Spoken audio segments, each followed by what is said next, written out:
There was a voice behind the door, calling my name. It was my grandfather's voice, but he died 7 years ago, and I watched him take his last breath. I didn't plan to stay alone in the house. It just happened. We were back in the village for my grandmother's burial.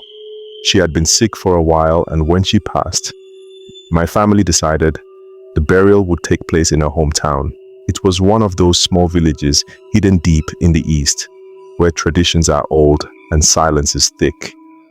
We had arrived a few days before the event, but most people were staying at nearby relatives' homes because the family house, my grandfather's house, was too old. But me, I was stubborn. I said I'd stay there alone. I grew up in that house. I had good memories there. I didn't believe in village stories or things of the night, as the elders say. It was just a house, I told myself. But that was before I found the door. Day one. The first night was quiet. No strange sounds, nothing weird. I even laughed at myself for expecting something creepy. But the second night, the generator stopped working. I grabbed the torchlight and went to the basement to check the fuse box. The basement was always a strange place. As kids, we weren't allowed to go there. My grandfather kept it locked with a thick iron key, and he'd always say, "That place is not for play." One time I asked him why. He said, "That's where the earth breathes. You don't disturb it." It didn't make sense then. But after that night, I understood. The fuse box wasn't hard to find, but while trying to adjust the wire, my torchlight slipped and rolled across the floor. When I picked it up, the light flashed across something strange on the wall, a wooden outline. No, a door. A small wooden door, I swear, had never been there. I moved closer.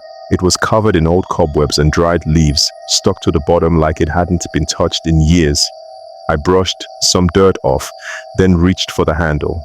The moment my hand touched it, I heard it. My name. Chuka. I froze. I turned around. No one. Then I heard it again, this time clearer. "Chuka, it's me, open it." I know what my grandfather's voice sounds like. That was him. But he was gone. Dead. Buried under the udala tree near the stream. My heart was pounding, my hand was shaking. But curiosity is a strong thing, maybe too strong. I opened the door. Behind it was a narrow tunnel, low enough that I had to bend. The smell hit me first, like something had died and was never found. The air was thick. I felt like I was walking into the earth's mouth. The walls were rough, with strange marks I couldn't understand. Symbols, not Igbo, not English, just ancient. I kept walking. Then I saw him, sitting at the end of the tunnel. My grandfather, same wrapper he always wore, same walking stick. But his skin was pale. His eyes were pitch black, like burnt charcoal. And yet, he smiled. "You opened it. It's time," he said. I wanted to run, to scream, but my legs felt heavy. Then I noticed shadows moving behind him. Figures, not people, not animals, things, crawling. Some standing, some twisted like broken dolls. One of them had no face, just a wide mouth that opened sideways. Then I heard the sack. Something was dragging it, slowly, soft, thud, thud, thud. It was a child's sack, tied at the top. Something inside was moving. I stepped back. My torchlight flickered. My grandfather stood up. He didn't walk. He floated. He came close to me and whispered, "We've been waiting. Chuka, your blood. You belong." I turned and ran. I don't know how I made it out of that tunnel. I slammed the door shut, pushed the shelf back, and collapsed on the floor, breathing like I'd just outrun death itself. I didn't sleep. I didn't speak. Day 2. The next morning, the door was gone. I told my uncle what I saw. He didn't laugh.